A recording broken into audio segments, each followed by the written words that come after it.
he said, somewhat shadow. Her eyes, her mystery, that's not so different than the way that he said, well, don't hide behind your eyes that way, baby. In his heart, he wishes her stardom, but his eyes want for her much more. That's not so different than the way that he said, there are so very few stars there. Ooh, don't hide behind your hair. It's a bit of gold and braid. Easy come the tears. You see a pathway, and then when they go away, and you slip towards the doorway, waiting there all day, all these years.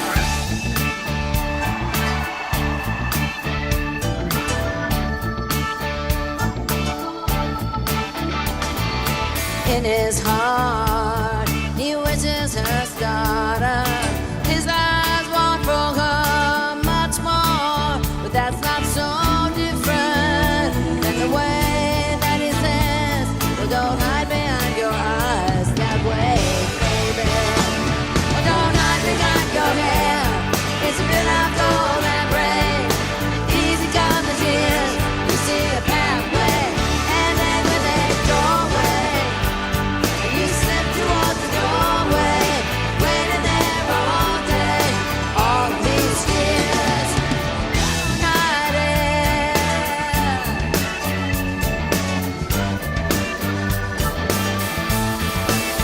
In his heart, he wishes to forget her like to make her better, hold her like a child.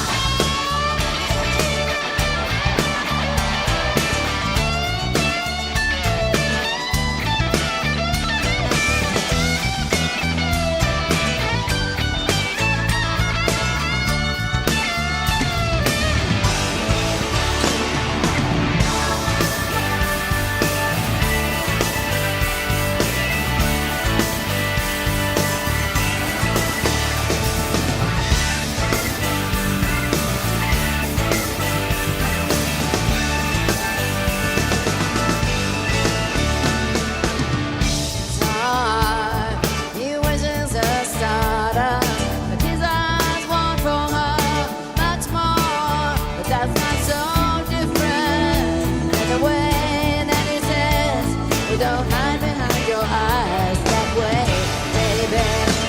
Well, don't hide behind your hair. It's a bit of gold and braid. Easy come the tears. You see a pathway, and then when they go away, you slip towards the doorway, waiting there all day, all these years. Don't hide your eyes that way. Don't hide anything, not anymore. Because I never did not love you. I never did run from you. In a dream I said to you that I always loved you.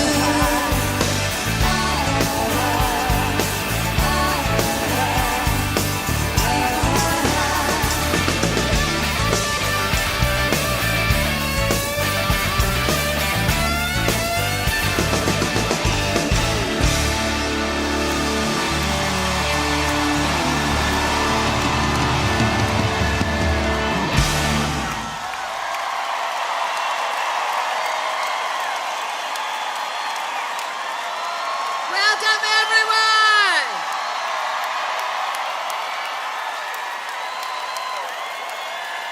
Well, as you can see, there are like drone-like things flying around the ceiling. This could mean that you might be on camera. I'm so happy that you're here tonight. This is the second night of filming this show, and we just thought your city was the city to do it in. So I want to tell you a little bit about this show. We started last October. We did 28 shows that ended on the 18th of December. We didn't think we were going to go any further than that, and then we got lots of more offers. So here we are. We were so happy. It's been a bigger tour than we thought, and I said at one point I think that we should film this because it's really special. This show is different. It's not the same Stevie Nicks show you've seen a million times because I am not the same Stevie Nicks that you've seen a million times. I wanted it to be different.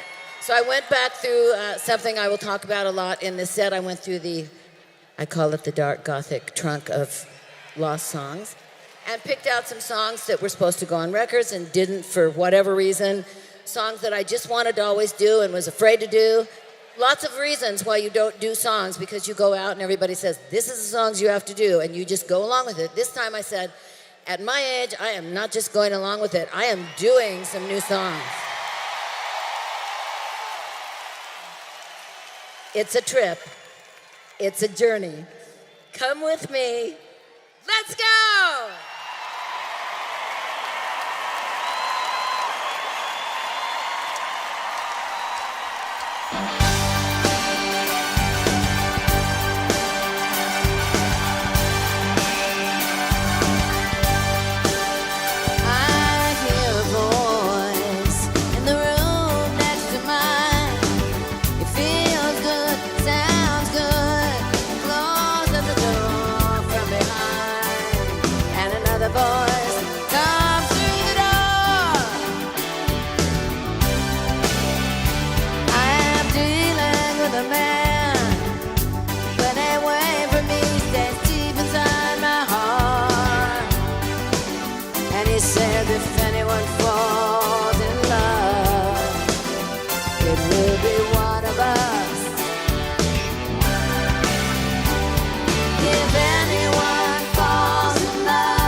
Never seen anything like you.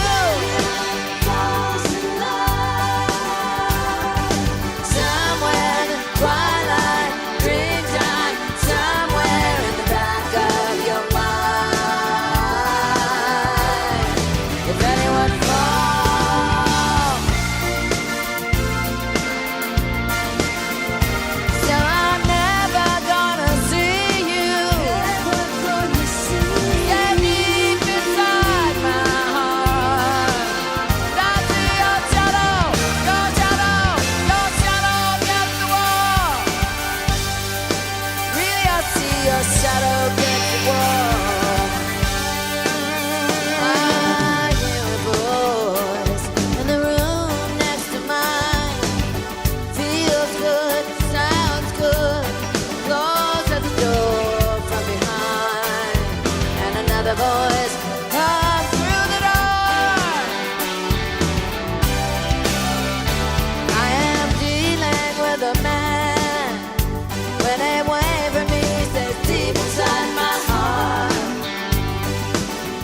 Says if anyone falls in love, it will be done to us. If anyone falls in love, somewhere in the twilight, dreamtime, somewhere in the back of your mind.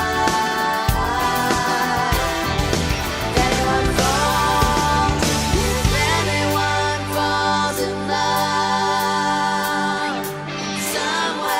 twilight, dreamtime, somewhere in the back of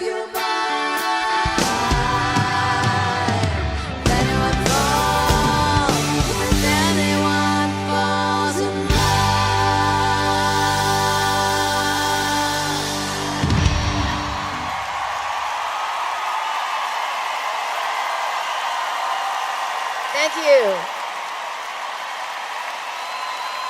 In about 1979, I decided that I really wanted to do a solo album. I wanted to have a vehicle for all the songs that didn't get recorded, like just in that 4.5 years. You have 3 writers, you have 3 or 4 songs, and you've written 8 or 9 songs. So I gathered Fleetwood Mac in a room together, and I said, Fleetwood Mac, I want to do a solo record, but it is not going to hurt us at all. If anything, while you guys are all off on vacation, it'll just keep us in the spotlight. I'd like to be able to do some of the songs that we weren't able to do over the last 4 years because there just wasn't room. So I make you a promise, Fleetwood Mac, that I am not going to break up Fleetwood Mac ever. I promise. And I banged that into their head to the point of they finally said, all right, just go. So I did. I got on a plane and I flew to New York to Atlantic Records, where I wanted to be, where all the great R&B greats were and had been and would be, and talked to Doug Morris, the president of Atlantic, and I said, I want to do a solo record. Everybody's cool with it. And he said, okay. And I said, I don't suppose there's any way that I could be like an extra member in Tom Petty and the Heartbreakers, is there? And he goes, nope, not going to happen. And I said, well, what about who produces Tom Petty and the Heartbreakers? And he said, Jimmy Iovine. He's from here. He's from New York. And I said, well, can I meet him? Can I talk to him? And they said, yeah, we'll set that up. So I met Jimmy. I told him my plan and what I wanted to do. And he said, I'll do it. I would love to do it. So we all went back to Los Angeles. And Jimmy was finishing up Hard Promises for Tom Petty, and I got that little short couple of weeks of Zen time to really work on some of the songs for Belladonna. Belladonna, the song was already written. It had been written for a year, so I had a starting point. That was really the best part. I had a place to start. So I started writing like crazy. We went in to make the record, and between the girls and I and Jimmy, we were so rehearsed.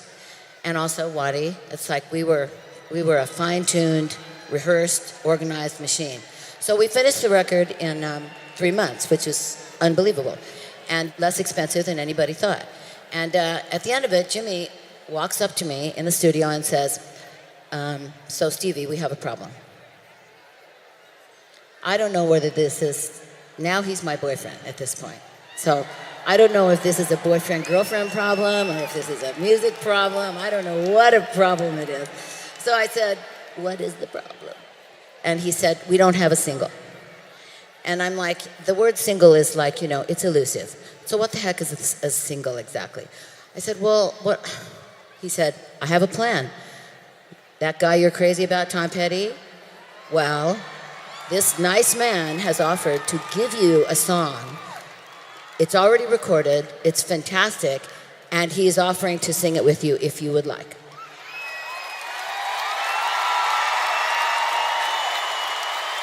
But his last sentence was, and Stevie, it's a hit song. So we did. I went in with Tom, put my vocal on this already recorded track, came out great. We did like a crazy music video for it. And really, the rest is kind of history, because that song kicked Belladonna up into the stratosphere.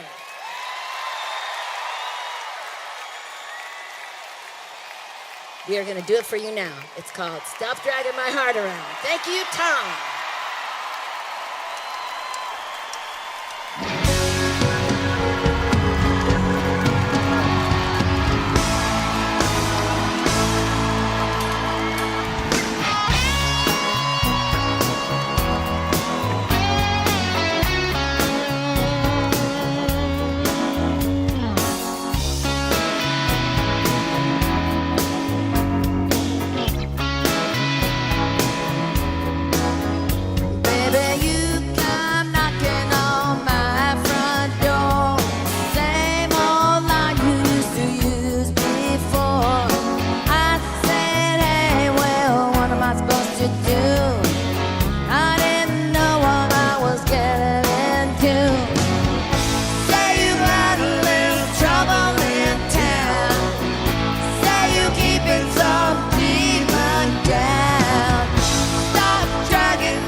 get even. This doesn't have to be anything at all. Now you really wanna tell me goodbye. Now you really wanna be alone, girl. And baby, you could never look me in the eye. Oh, when you buckle with the weight of the world. Stop dragging my, stop dragging my, stop dragging my heart around.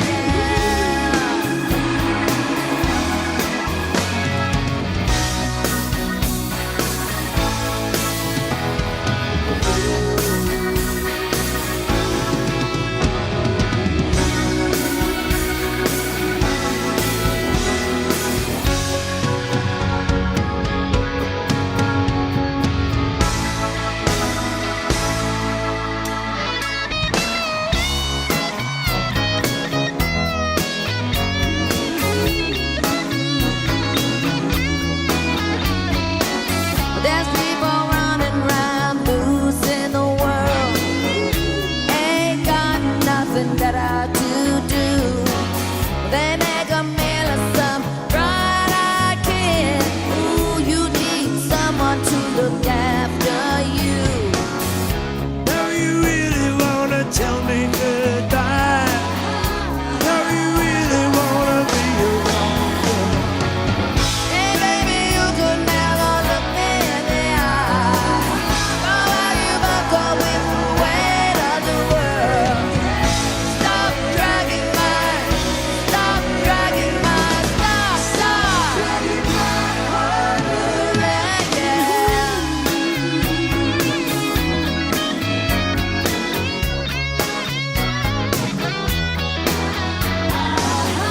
Stop dragging my heart around.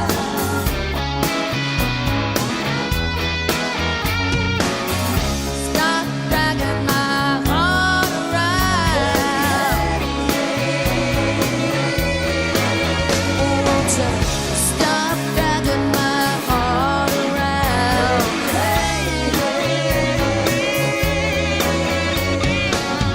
Stop dragging my heart around.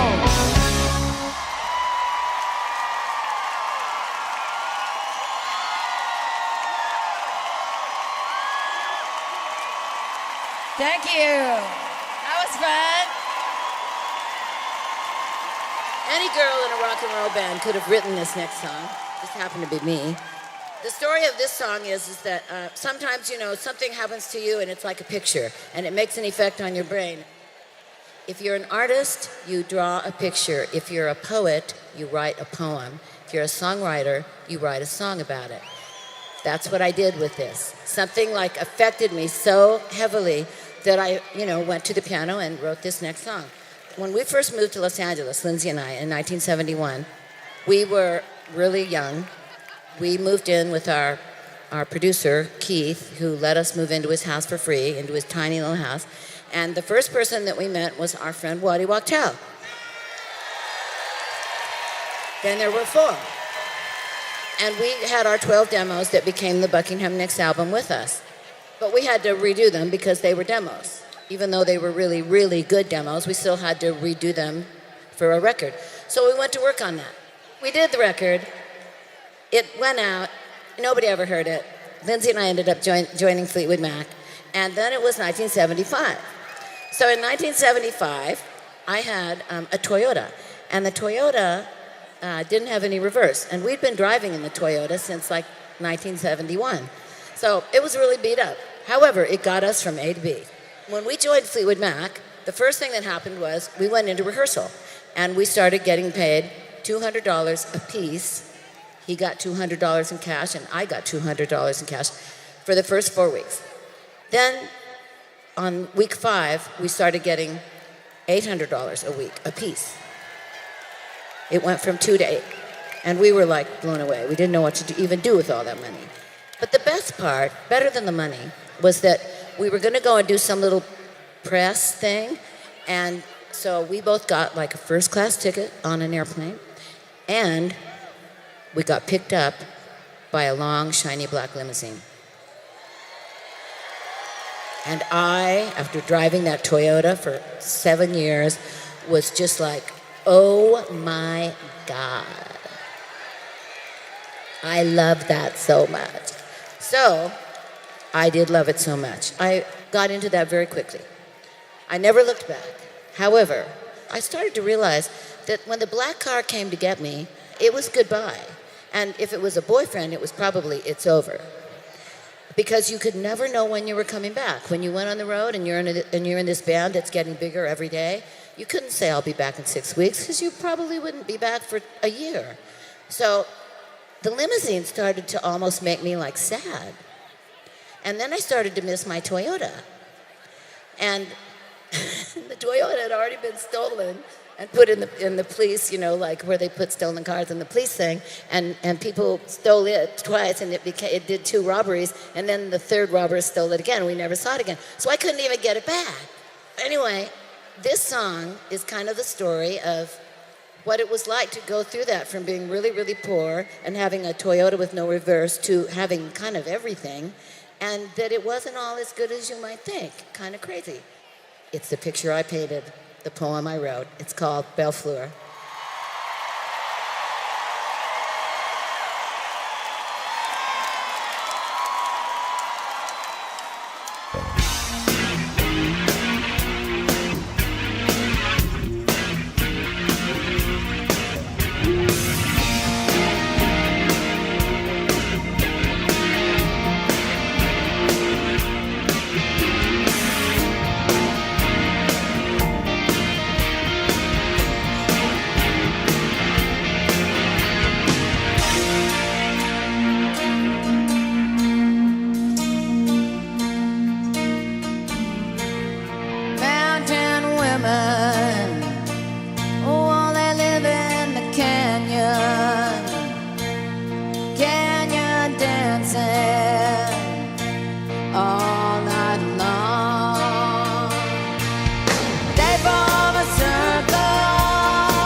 Thank you.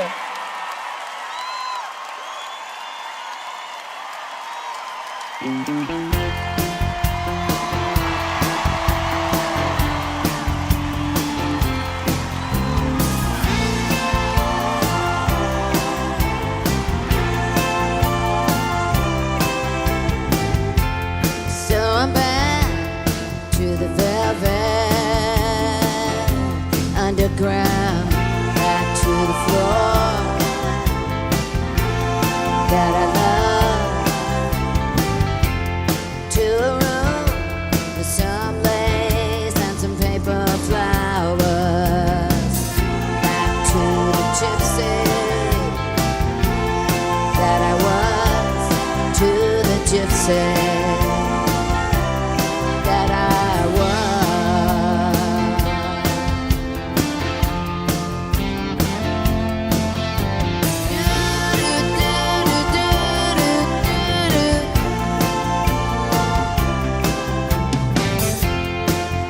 And it all comes down to you. Well, you know that it does. Well, lightning strikes, maybe once, maybe twice, and it lights up the night. And you see your gypsy. You say, hey, hey, baby. You see your gypsy.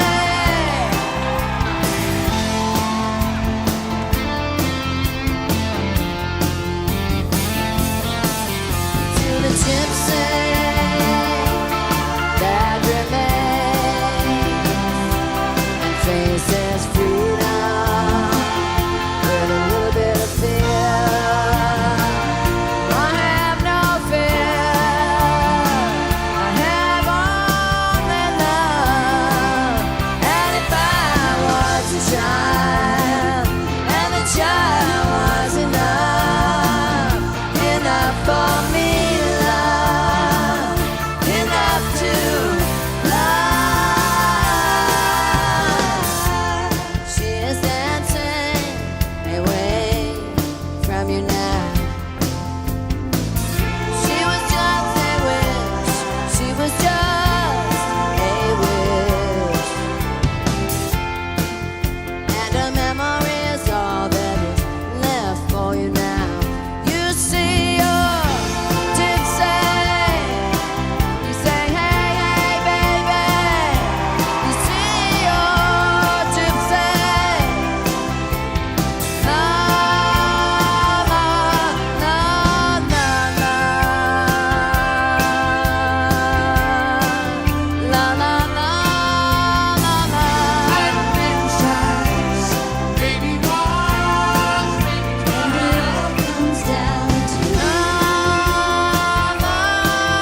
chip off an already broken heart. I think the heart died long ago. That's when I needed you. That's when I needed you most. That's when I needed you. That's when I needed you the most. I run around like a spirit in flight. Fearlessness is fearlessness. I will not forget this night. Damn my wild heart. Damn my wild heart. Where is the reason? Don't blame it on me. Blame it on my wild heart. As to the seasons when you fought from the beginning, long before I knew it, there was a danger, and the danger was to fall in love.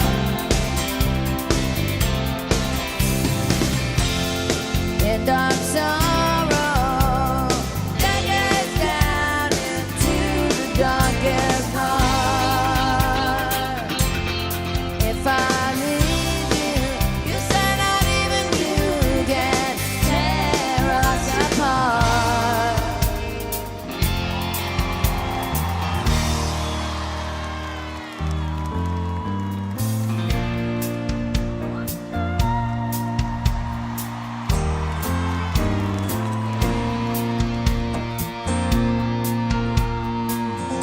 You can ride high atop your pony. I know you won't fall, 'cause the whole thing's phony.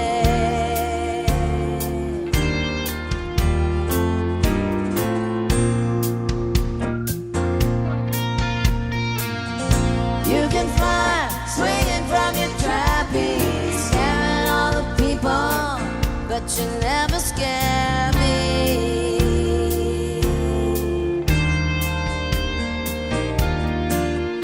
Oh, my Belle Donna.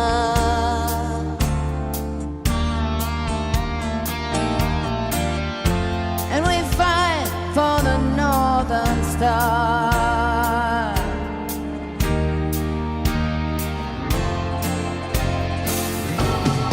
No speed limit. This is the fast lane. It's just the way that it is here. And you say, but you never thought it could.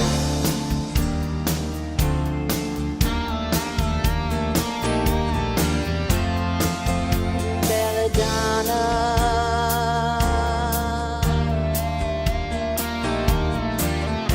And we fight for the Northern Star.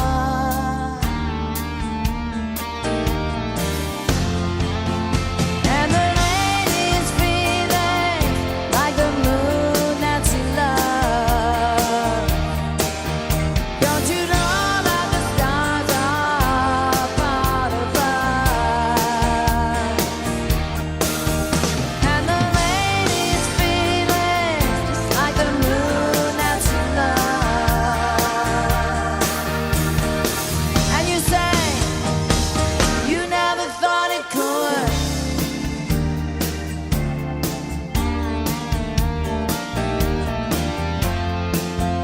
Belladonna.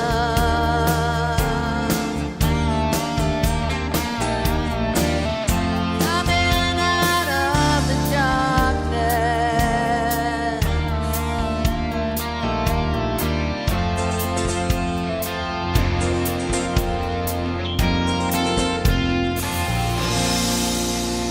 You are in love with, and I'm ready to sail.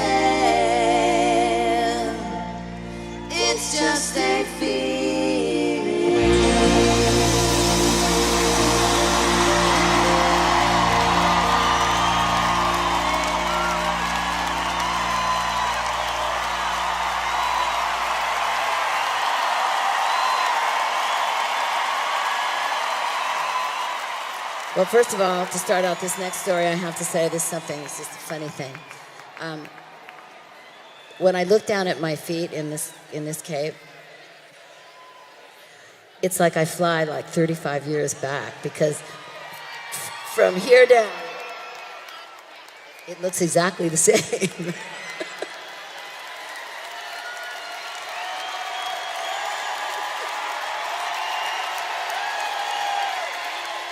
Oh, so that's what you 25-year-olds get to look forward to. The story of what we just heard was the story of Belladonna, the song, and Wild Heart, the song.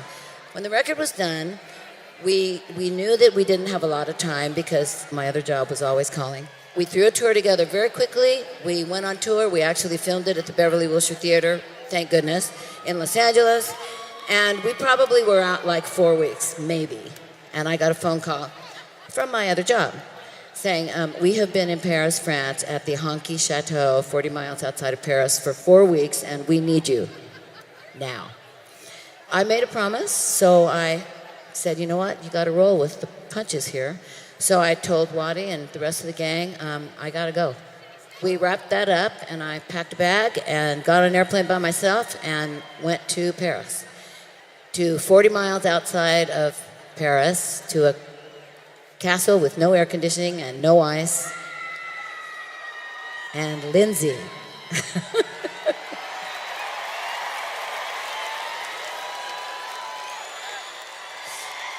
So I walked up the path into the castle, immediately saying, can I have some iced tea? And they said, no, you can have tea, but no ice.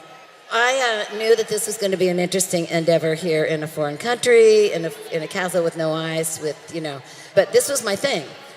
Belladonna had been very, very successful, and I was thrilled. Thrilled. However, I was also a little terrified because was I going to be that girl who walked out of a big band, made a really good album, and it was like a one-hit wonder, and then Belladonna was just a fluke? Well, that's what I thought. So I went to Paris, writing pad in hand, and I had already written Wild Heart. I was like ready. Already written that, and I was already like on the third song. I'd already written my songs for Mirage. They were in the trunk of Lost Songs. And I pulled them out. Here, Fleetwood Mac, here's the songs that you want. And I'm up in my little room like, so I'm writing these songs. I get it all done. We do Mirage, it comes out great, it does really good. We go on a really long tour. The second that tour is over, the last night, I call Jimmy Iovine and I say, Jimmy, I'm done.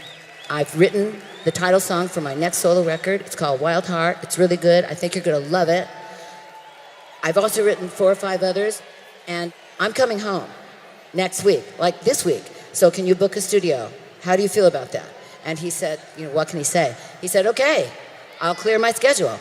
So I raced home. We went in to make Wild Heart, but I have to tell you, Wild Heart was not near as easy to make as Belladonna was, because I was 2 more albums really spoiled than I was before I started Belladonna.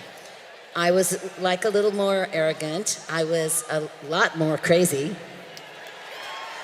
a lot more about having my own way, a lot less of a team player, actually.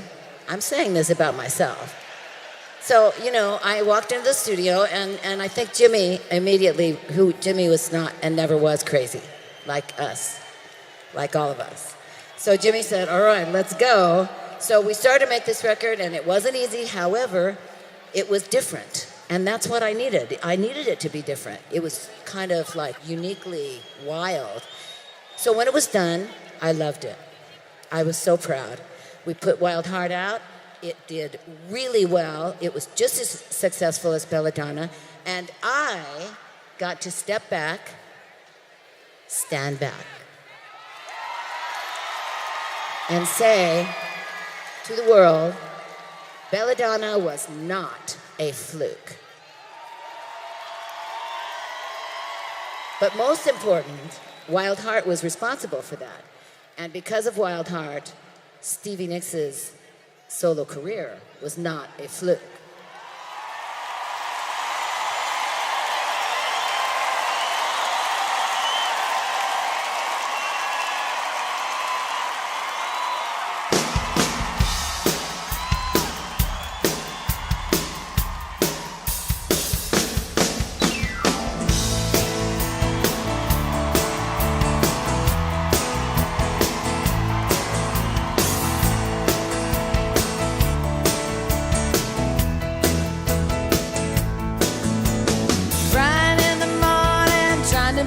strong, waiting for the spring to turn into the fall.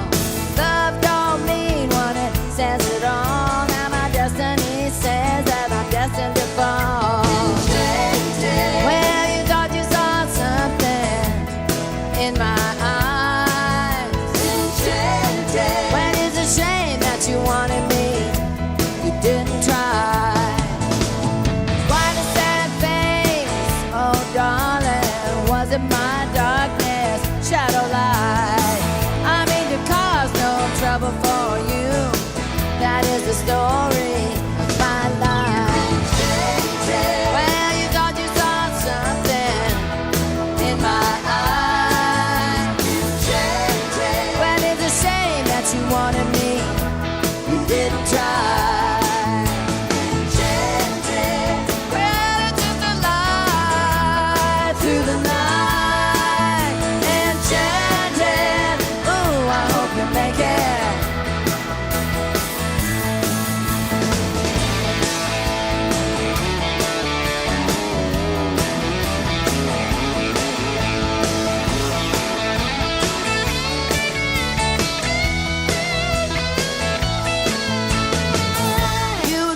You were gone from me. When I remember someone, I remember their dreams. In those dreams that no one knows of, my destiny says that I'm destined to run. Well, you thought you saw something in my eyes. It's a shame that you wanted me, you didn't try. Well, it's just a lie through the night. Enchanted, ooh, I hope you make it. Enchanted, ooh, I hope you make it. Oh, oh, oh, I hope you make it.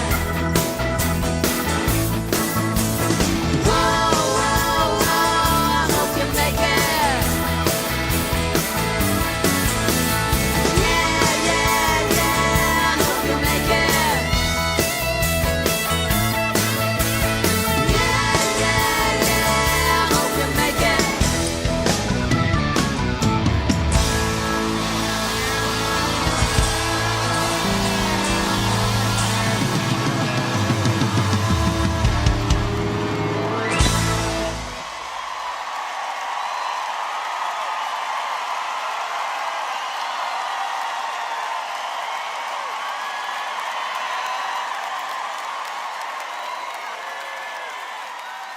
This next song was written in 2005. I was in my house in Santa Monica, in my living room looking out at my blue calm sea. And I was drawing because when I'm really not working, if I'm really off, then I draw. So I'm drawing and I have the TV on, but I'm not really listening to the television. When I draw, I kind of go into my own thing, and I'm sure if you draw, you understand. You just go away. So I'm drawing, and all of a sudden I become like aware of what they're saying on the television, and I look up, and it's like this big, massive breaking news, and it says there's this hurricane, and it's so huge, and it's coming to the other side of our country. And I'm like, thank you, God, that I am not over there. Because look at this calm ocean, and think what they must be thinking. And so I started on my adventure, horrible adventure of sitting there watching this just get bigger and bigger and getting more worried and more worried about this thing that was not stoppable. No amount of money, no amount of anything was stopping this. And that's what, the first time I think I really thought, you know, sometimes who you are, what you have, how much money you have, how famous you are or rich or anything else doesn't matter one little bit. When that hurricane is coming, it's coming. So I thought, okay, I watched it for 2 days, and I thought, I need to write about this because I am a reporter. I chronicle things. I archive things because I believe in my life that the one thing I really know happens is that time passes. And when time passes, really important things, things that you really wanted to never forget, start to fade. So people like me, we write it down. So I start writing this. This is like day 3. And I start writing this poem And it is not a happy poem. It is not a pretty poem. In fact, it's like a terrible poem.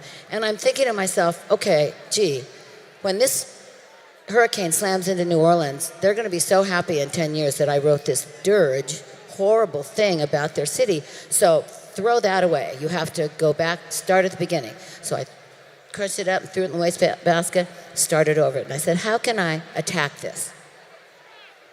Okay, there will be survivors. Some of the houses won't be touched.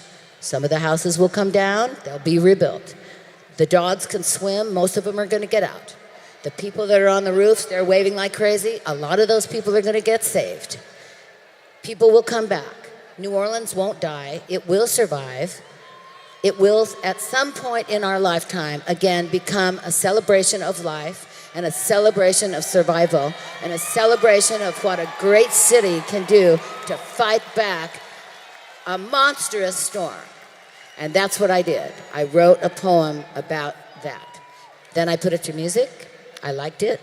I put it in the Gothic trunk of lost songs, and there it stayed until 2010. I went in to make a record called In Your Dreams, and I said, okay, In Your Dreams, this is time. It's time to record this song. I recorded it. I loved it. I had the right people, the right vibe. It came out perfect, but I still put it back into the Gothic trunk of lost songs because it was still too close to my heart. I still couldn't do it on stage. So this time when we went out, last October, I said, I think it's time to do this song for people. I wrote it for something. I need to share it with the world now. So that's what we would like to do now. We would like to play this for you. This is New Orleans.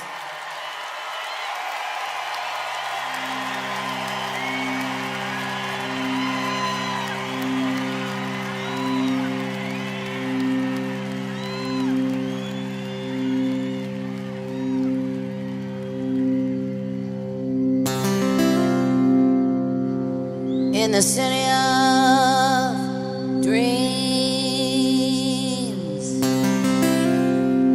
lies the city's gold.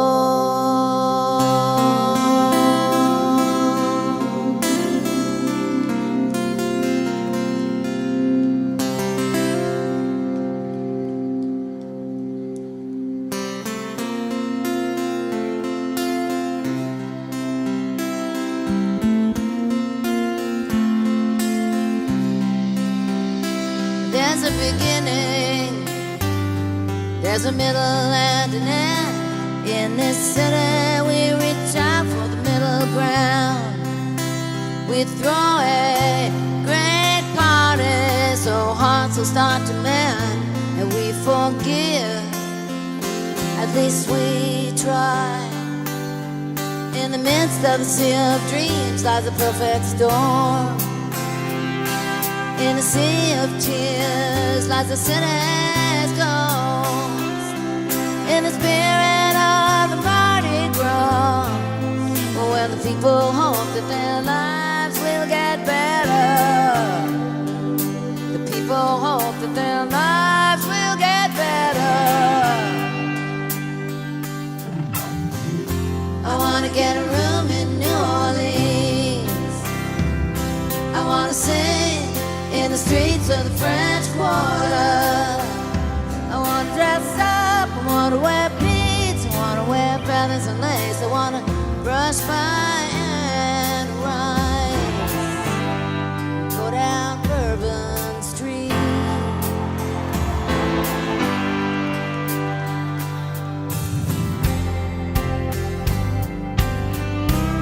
I see a sea of smiles,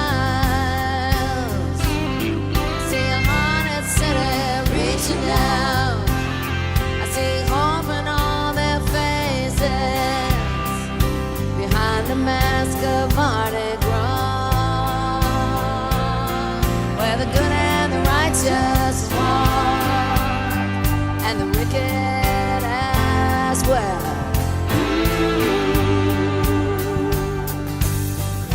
I want to get a room in New Orleans.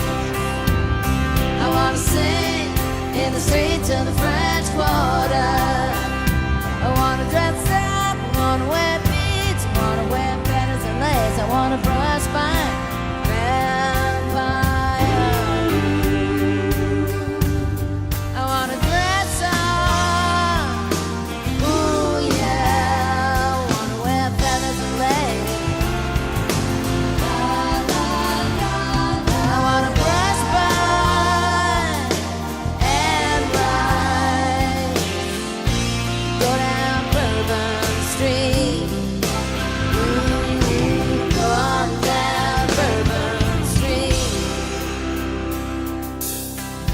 Within these rooms, I go up to my balcony and then I put the paintings on the wall.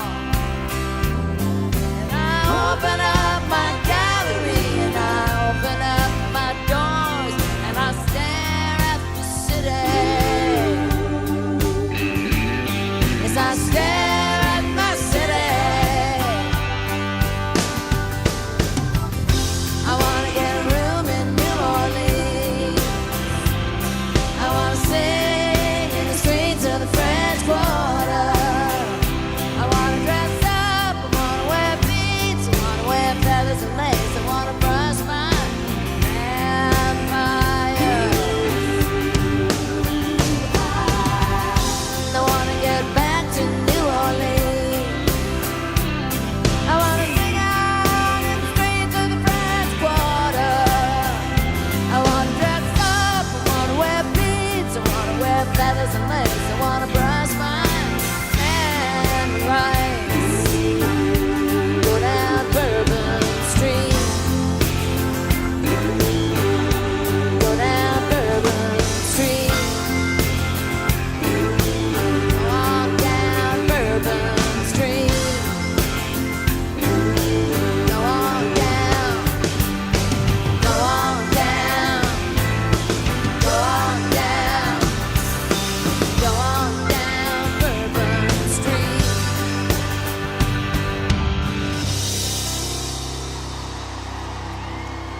In the city of dreams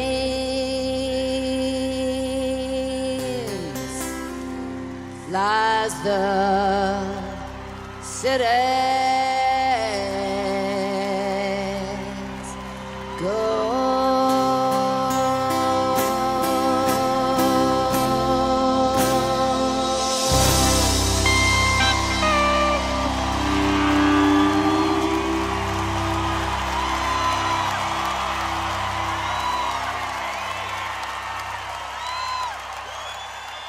So this next song was written in Tom Petty's basement / studio. And it was somewhere in the beginning of the 80s, I'm not sure when, but every once in a while I'd go over to his house and we'd like hang out and write. I had this song that I really thought was good enough at least to present to Tom because Tom doesn't like everything. So I go to his house and I go in and we go downstairs and I said, I have a song. And he says, okay. He could tell I was really serious. He goes, okay, play it. So I sit down at the grand piano and I play this song. And at the end of it, he said, that's a really good song, Stevie. And I said, okay, well, can we record it? He said, yes, we can. And I said, and are the Heartbreakers on their way over? And he said, yes, they are. Everything was working for me that day. So I said, okay, great.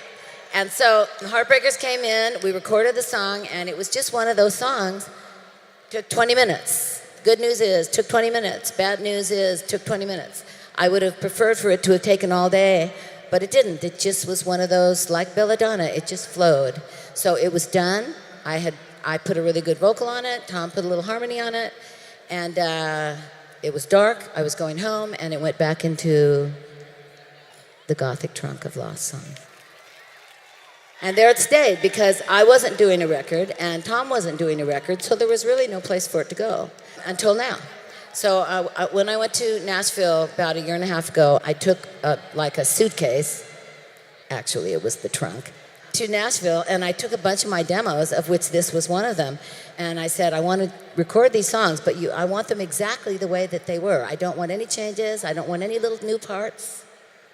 Don't like write an extra thing, just exactly the way I wrote them. And they did it. And so we're going to do it for you now. Tom's Basement song. It's called Starshine.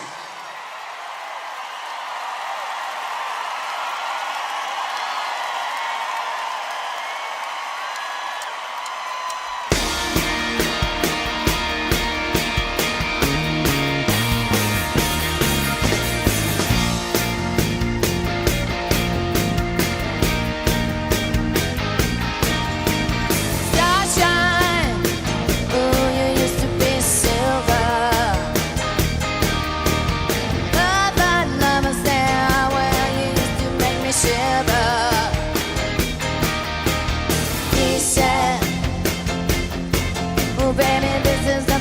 that we would finally pay.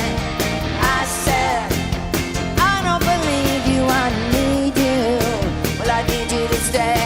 But she said, but we've been together for so long. And I said, playing with fire was Starshine. Ooh, you used to be silver. Love my love stare where you used to make me shiver. Oh, he said, well, this is the price that we will finally pay. I said, no, I don't believe it, I need you. Well, I need you to stay. But she said, but we've been together for so long. And I said, playing with fireworks, playing with fireworks wrong.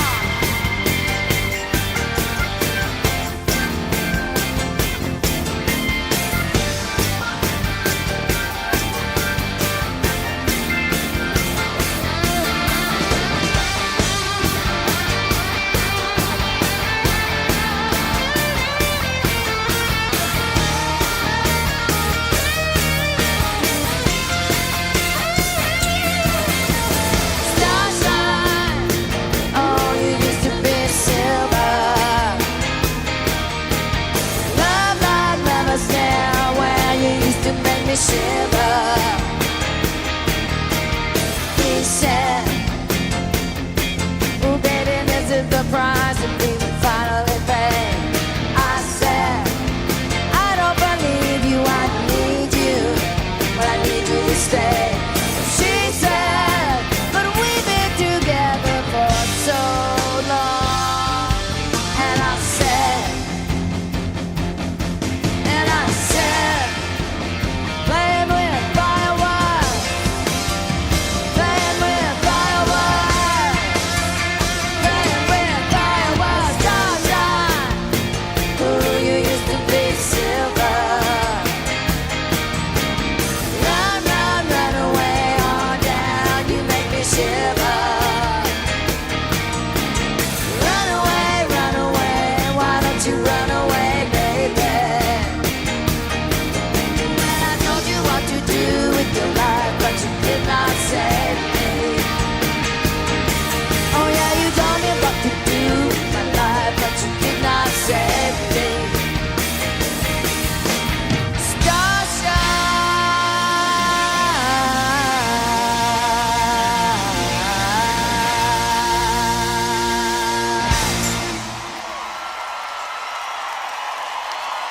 Thank you.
This is for Prince. Some call her strange, lady from the mountains. Oh yes, and others say she's not really real. Like a candle, burns bright, wants to burn faster. Well, but maybe then, at least she really feels. Burning from the middle, just like a candle. She's lonely, lost, she's disconnected. She finds no comfort in her surroundings. She's beautiful, insecure, she has nothing. She goes from situation to situation like a ghost. Then she sees him, candle burning.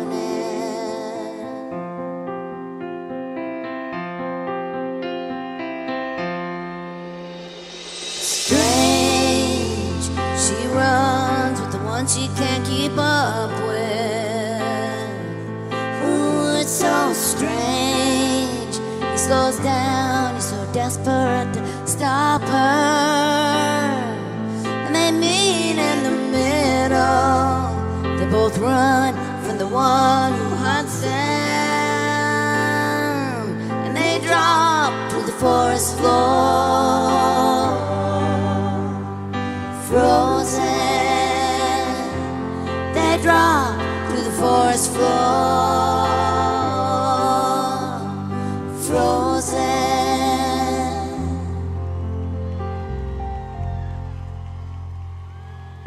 He loves her, but he needs his life alone as well.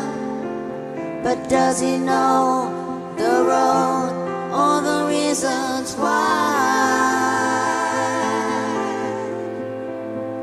If he leaves her, he'll be losing the chance to stay alive. But the candle, it burns bright, then the candle dies. Burning from the middle, it's like a candle.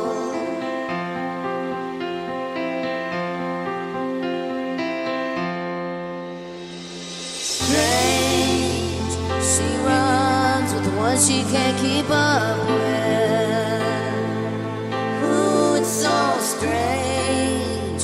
He slows down, he's so desperate to stop her. And they meet in the middle. They both run from the one who hunts them. And they drop to the forest floor, frozen. They drop to the forest floor, frozen. She's laid on the floor in silent pain. He sat in a chair for months just staring. She knows too much to walk away. She couldn't do it anyway. She's laid on the floor in silent pain. Strange, she sat on the floor for months just staring. She knows too much to walk away. Well, she couldn't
Thank you. That song has many stories. I only dedicate it to Prince once in a while because I can only handle it once in a while. He changes it slightly. The song was written about Bella and Edward from the Twilight Saga, and I, as many others, sitting on her couch one day out on the road, the movie comes on, and I'm not that interested, and I watch it. And by the time the second movie, Eclipse, is over, I'm like hooked. And when Jacob says, "You can't fight an eclipse," that was it for me. He was so eclipsed by Edward, right? And I thought, that's it, I'm in. So I read the books, and I really just fell in love with the story. And as a writer, once again, something inspires you that much, it's like part of your own life and your own relationships are all in it. So you sit down at a piano, you write a song, you get up from the piano, you tell your assistant, I'm going to do a record now. This is me, who hadn't done a record for 9 years because I was so disturbed with the internet that I kind of walked away from recording. And I said, well, I'm done with that. I have to write a song to wrap its arms around Moonlight. I can't just put the song out by itself. So once again, I called Los Angeles and said, let's go. I think that when you have a song like this that can make you feel that way, and only because this is all being filmed, I can say this. If you've ever been in that kind of love, then you can experience with me. If you haven't, you can still experience with me what it is like to feel that way, and that's what I love about this song.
Thank you.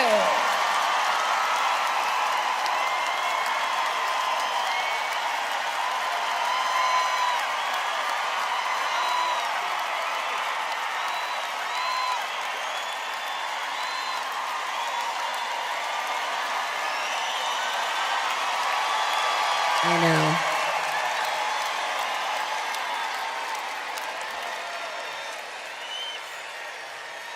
So this is my Prince story. I got married in like 1982 for 3 months. It wasn't a big deal. It was a big deal, but it wasn't a big deal. But anyway, I was on my way to my honeymoon in Santa Barbara, and my new husband worked for Warner's, and he had introduced me to Prince at Warner Brothers before Prince was really Prince. I mean, his name is Prince, so he was always Prince, but he wasn't Prince. Anyway, he was in this, it was like a little kind of cocktail party soiree, and he took me over and introduced me to Prince, and Prince was very quiet and very much in the corner, and I sat down with him, and I talked to him for a minute, and not very talkative, and I said, and you could kind of feel this vibe, you know, you knew that there was greatness there, but he wasn't talking.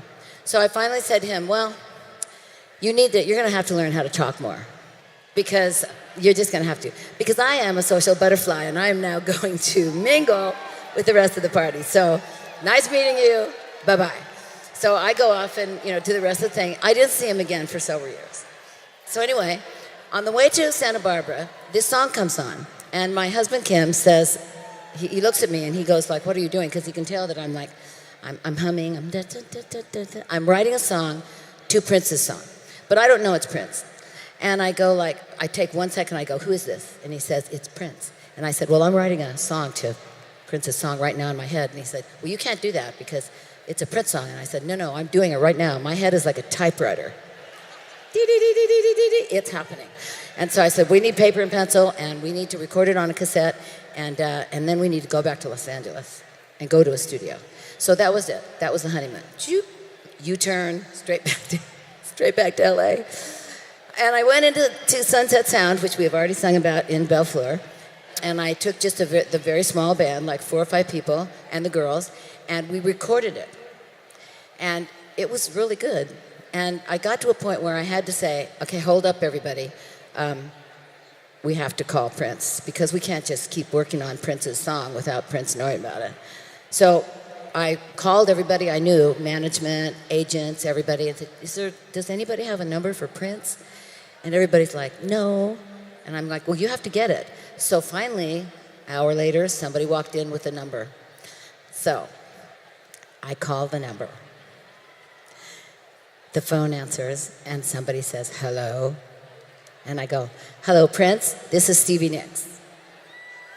And he says, hello, Stevie Nicks, this is Prince. Then, of course, I'm dumbfounded. Then I don't even know what to say. So I go, well, Prince, I have to tell you, the reason I'm calling is because I heard your song that I love. I just started writing another melody and lyric on top of your track. I'm sure he was going like. And I think it's really good, and I would really like for you to hear it, because if you hate it, then it's over. It's no problem. And I said, are you in like Minneapolis, in the frozen tundra with the Twilight people? He said, no, I'm in Los Angeles. I said, can you come over to Sunset Sound? He said, yeah. And he said, they'll be there in 20 minutes. So I'm like, okay. So I put the phone down, and I tell everybody, and we're all like truly terrified. And so when he comes in, we're all like standing like this, and we're like the lineup. And he comes in, and we're all so freaked out, we don't even know what to say. So he finally says, okay, well, show me what you got, play it. So we play it, and he loves it, my friend. He loves it. So I said, well, would you like to play on it? And he said yes. So he went out and he played some synthesizer, and he played some keyboards in the middle, and he played a little bit of guitar, and this took under an hour. And then he said, I love it, Stevie. Keep in touch. Send me a tape. Let me know how it's going. Got people to see and places to go. And off he went, and I walked him out to his car, And I swear, if my memory serves me, it was a purple Camaro. A purple Camaro. And he got in his car and vroom, off he went. And I didn't see him again for a couple years. And that song, Stand Back, became like a massive hit. So the riddle is that Stand Back was written to Little Red Corvette. Anyway, now that he's gone, I couldn't be happier that I actually stole that song from him, driving along in the car on the coast of Santa Barbara, because it became a link between him and I, and it did make us fast friends for a very, very long time. And Prince was always worried about me, because I was somebody to worry about for a long time, and he worried about me all the time. So now that he's gone, I know that first of all, he's standing right here, and he's still worrying about me. And sometimes, when I'm really nervous and I walk out on stage, I will just say, Prince, walk with me. And he does, and I can just feel it. So anyway, that's my Prince story. Okay, moving on. When Buckingham Nicks came out, it really didn't go anywhere. It actually did, but we didn't know it did. It was simmering all over the United States, but we didn't know that, so it was like, it wasn't really helping us very much. So we just let it go and started another record, a spec album. Remember? We did. And so this song kind of, it was never a single because we never really thought about it again. So all these years later, every time we go out, Waddy will say to me, Stevie, let's do that song. And I always feel like we shouldn't. I don't know why. It's an ominous thing, but for some reason I go, no, we shouldn't. So this time I said, well, okay, I wrote it. I sang it. I guess we can do it. So, okay, we're going to do it for you now. It is called Crying in the Night.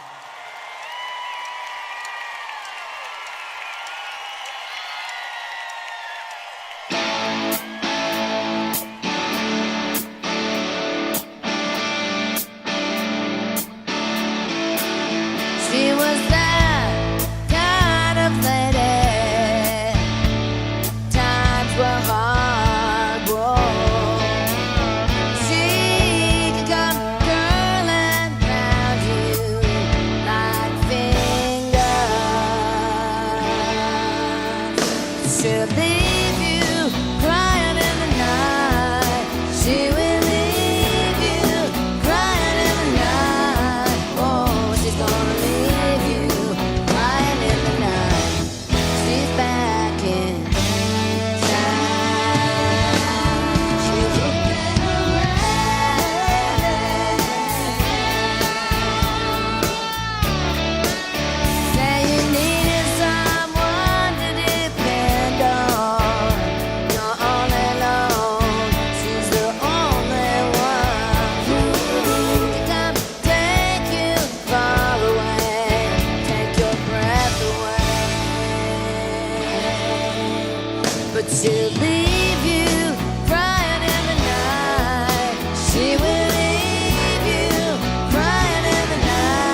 Thank you.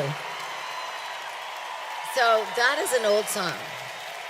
And if we counted up how old it really is, it's kind of interesting because it was probably written in 1970, but let's round it off and say it was written in 73 when Buckingham Nicks came out. So that would be 1973, 1983, 1993, 2003, 2013, 14, 15, 16, 17, 44 years. And this is the first time it's ever been done on stage. This was a song that I never thought would ever be performed anywhere because we just let it go and moved on. I was just a little girl when I wrote it. I really was. And I had nothing. I was a waitress and a cleaning lady. And I lived in a house with a bunch of guys. You know, I was the only woman and I had to do everything. I had to support everybody, and I didn't have to support Waddy, but I had to support Lindsay and Richard, and I was like the main breadwinner. And it was not, you know, it was great. It was the time of our lives. It was a lot of fun, but it was hard. And I never thought this would happen. I mean, I believed that we would make it, but it's hard at those points to see out. So what I want to tell you is, when you have a dream, just remember this. When I was going to San Jose State, I went to 5 years of college, and my parents supported me. That's why I went. But still, I went to San Jose State. I was in the band that Lindsay and I were in before we moved to LA. It was called Fritz. And I scraped my money together and bought an outfit from the store that Janis Joplin and Grace Slick and all the famous rock and roll women bought their clothes at. And it was just a beautiful pair of really silky, drapey bell bottoms and like a drapey, beautiful top with bell sleeves. And it was beautiful. And I only went to school 3 days a week. So I would take my Goya, classical guitar, and when I would walk through that school, I would walk like,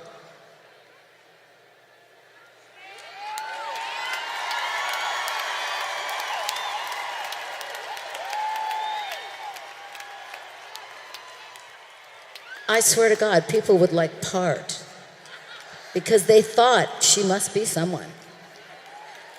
I believed it. I said so, and I believed it, and I painted the picture, and guess what?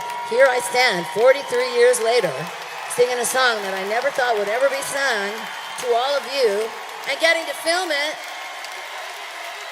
So I just want you to hold on to your dreams, and remember that even though it's kind of a crazy time right now, it has nothing to do with your dreams.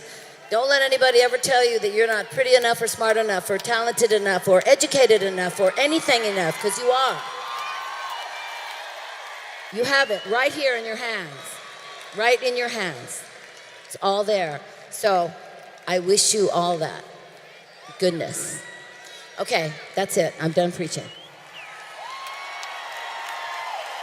Church is over. Okay, next song. I don't remember who it was about, which is odd, but this is my favorite song to sing with the girls. So it's called If You Were My Love.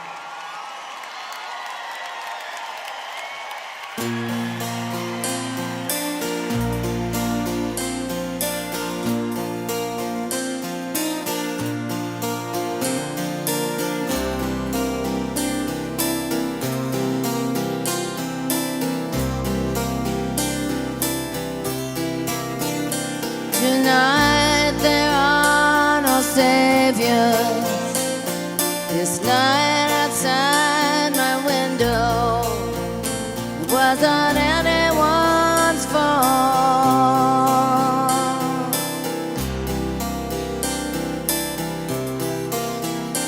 As the moon rolls over the mountains, you are lost in your dreaming.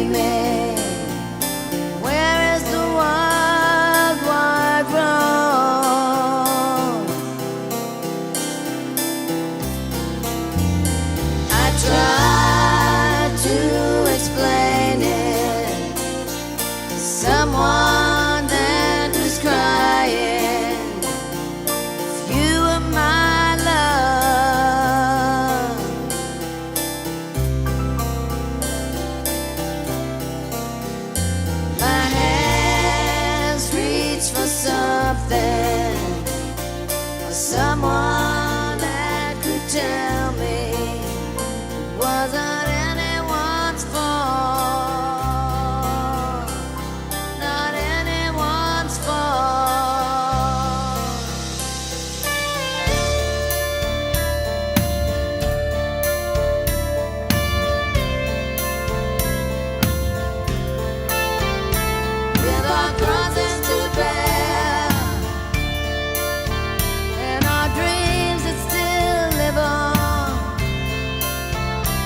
Rock on, gold dust woman.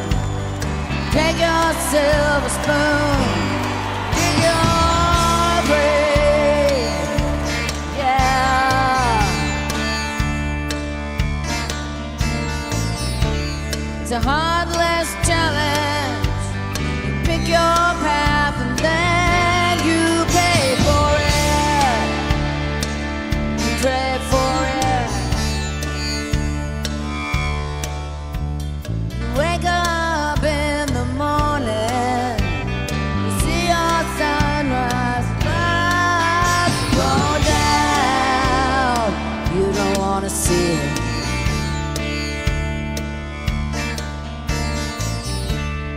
Lousy lovers pick their prey, but they never cry out loud.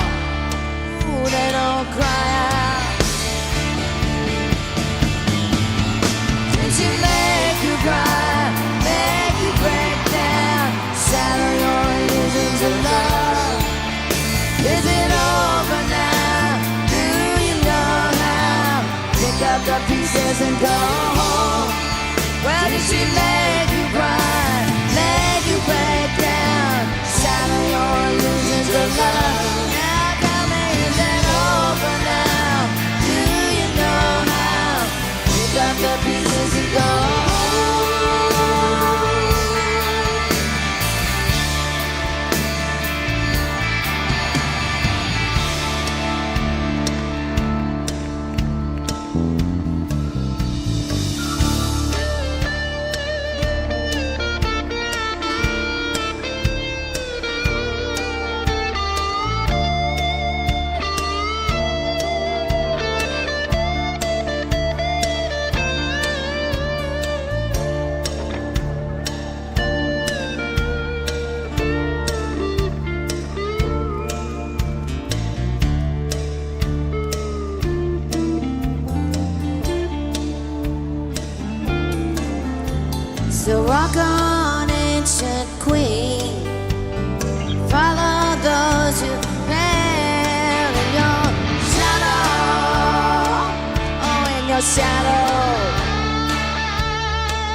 your kingdom up for sale. Ooh, you better sell it. Did she make you cry, make you break down, shatter your illusions of love? Is it over now? Do you know how? Pick up the pieces and go home. Oh, how did she make you cry, make you break down, shatter your illusions of love? Now tell me, is it over now? Do you know how? Pick up the pieces and go home. Go home. Go, go.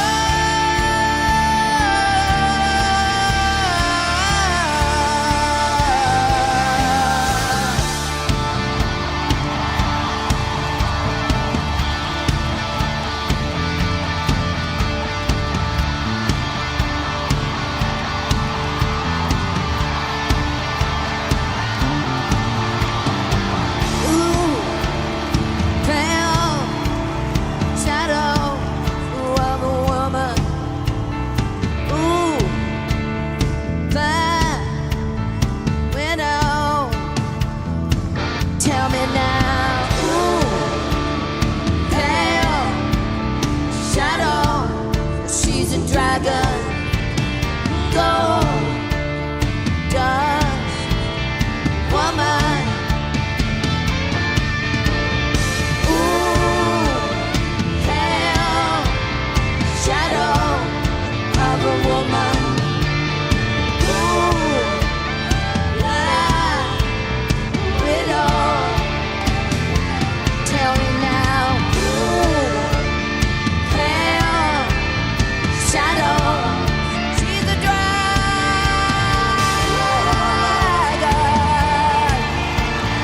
woman. She's running in the shadow. Running in the shadow. She's running in the shadow. Running in the shadow. Running in the shadow.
Baby, baby, baby, baby, baby, baby.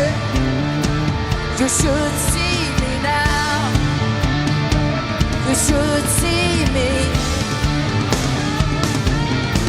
Oh, baby, baby, baby, baby, baby, baby. You can't feel me now.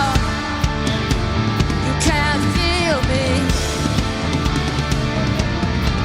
Oh, baby, baby, baby, baby, baby, baby. You should see me now. You should see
Goldust Woman, just for a note, a footnote. Ever since it was written, really, it's been in whatever set, whether it's this band or Fleetwood Mac, or it's one of those songs it's always done. And this song changes itself. Sometimes Fleetwood Mac just did 220 shows of it almost 2 years ago, and it was the same crackhead chick looking for drugs over there, just in a different way. And every time it's done, she morphs herself into telling the story in a different way. So I never really know where she's going. So thank you for getting into the world of her craziness.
Thank you, everybody. Thank you for being an awesome audience in the first place. Second of all, thank you for standing out there and letting me sing these songs that you probably never heard before and listen to all these stories that you probably never heard before and let me do this and give me the freedom of being able to walk on this stage in your city and actually do something that's really new and really fun for me. I appreciate it more than you'll ever know. It's been like starting over, like I'm, 20 years old and I'm just starting over, and it's all because of you. Thank you so much. Dreams come true, even for me, still at 68 years old.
Told your soul that your dreams are wine, still it's hard to find. I know.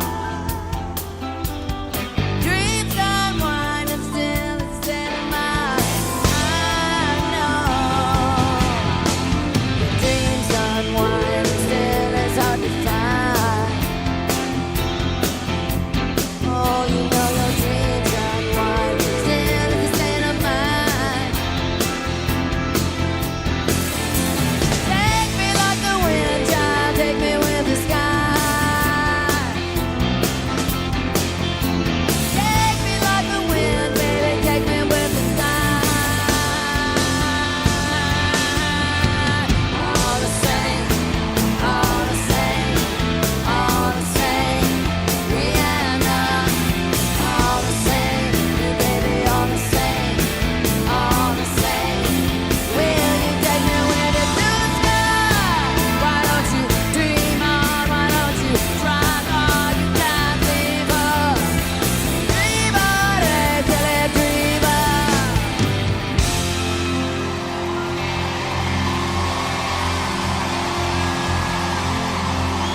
Why don't you still cry out from her? Don't leave me. Don't leave me. Don't leave me.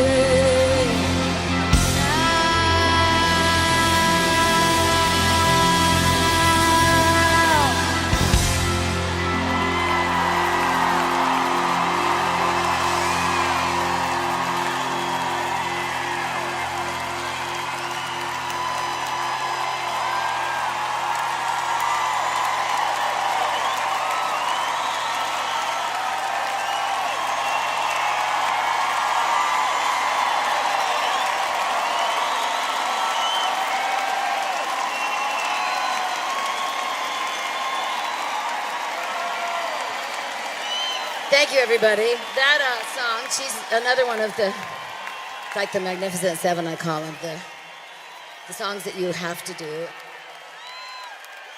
Right after the Buckingham Mix came out, Lindsay actually got a job.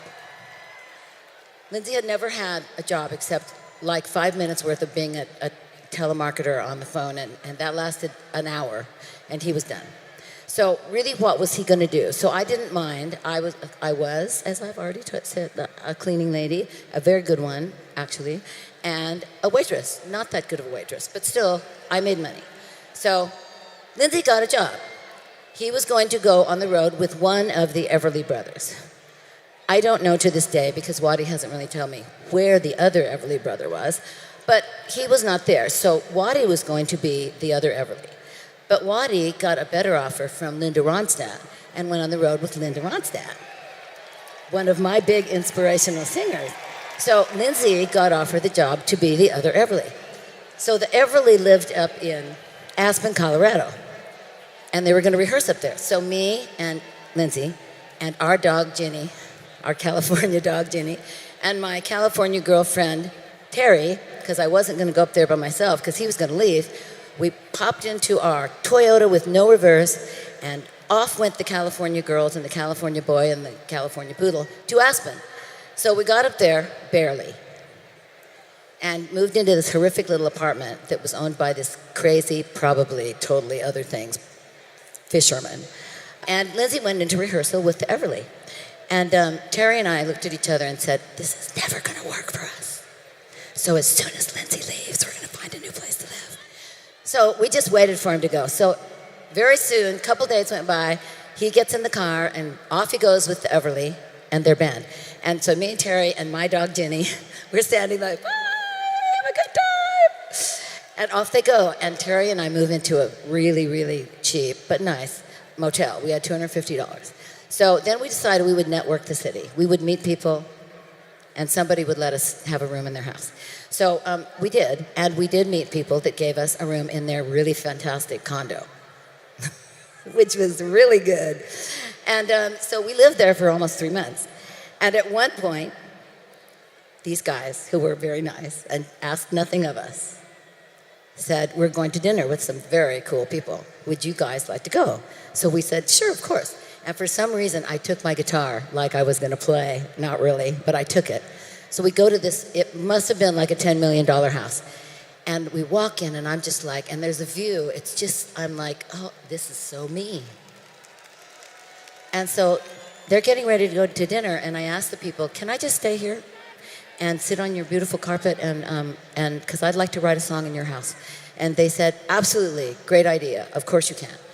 And so I stayed in this house by myself. They trusted me. And I thought about my relationship with Lindsay and about how long we'd been working. It was 1973, and we'd been working on our music since 1968. Thought about, should I stay in this? Should I go back to school, which my parents wanted me to do? Should I, all the things that go in your mind? And I finally, by the end of this song, I said, no, Lindsay and I have worked very hard on this all these many, many years, and we are really, really good. So I'll stay and finish this through to its end, whatever that may be. So I made that decision. So when the people came home, I was like, God bless you. I wrote a song and I love it. I walked out of that house going, this is just a little song and maybe it means something. Little did I know that this little song would take us to the top.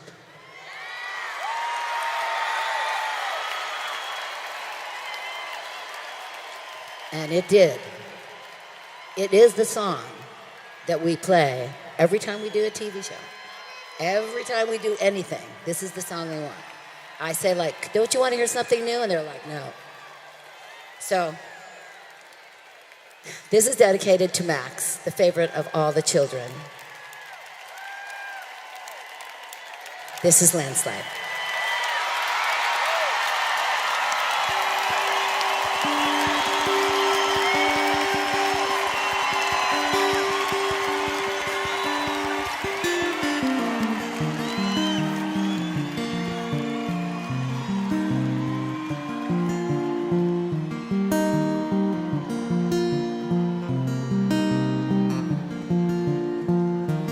Took my love and I took it down.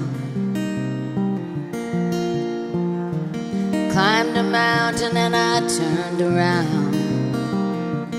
And I saw my reflection in the snow-covered hills till the landslide brought me down. Oh, mirror in the sky, what is love? Can the child within my heart rise above?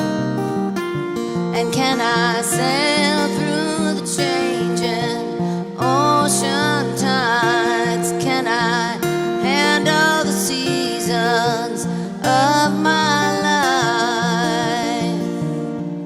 I don't know. I don't know. Well, I've been afraid of changing, 'cause I built my life around you. Oh, but time makes you bolder.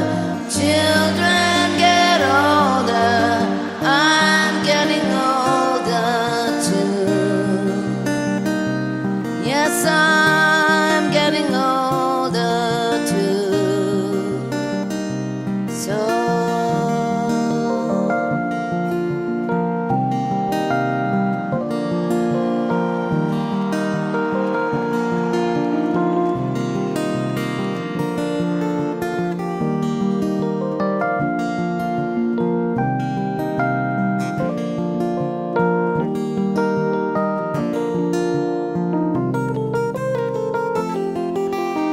I've been afraid of changing, 'cause I built my life around you. Oh, but the time makes you bolder, and the children, they get older. I'm getting older too. Oh, yes, I'm getting older too. So take this love, take it down. Oh, if you climb a mountain and you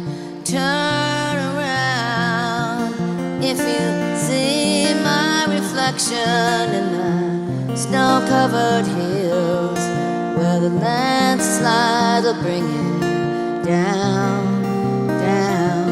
And if you see my reflection in the snow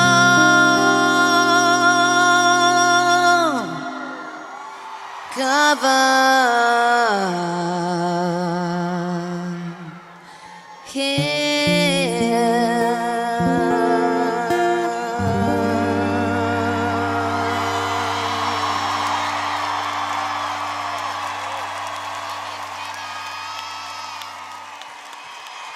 well, the landslide will bring it down. Well, the landslide will bring it down.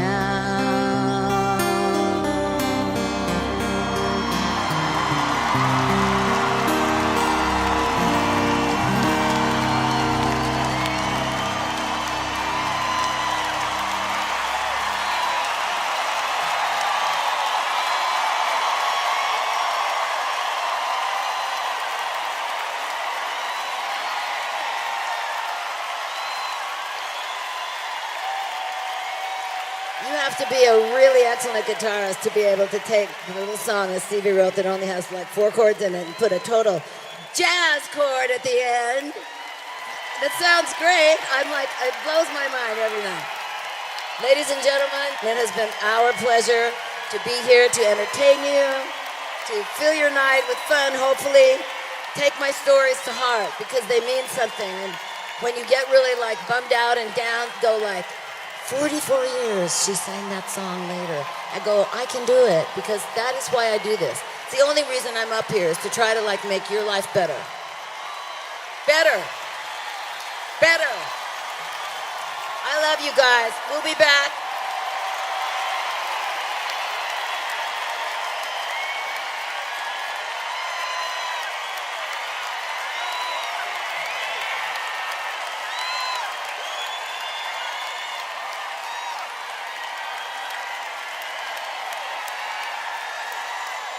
We'll see you next time, everybody. Take care of each other. Save the world. You can.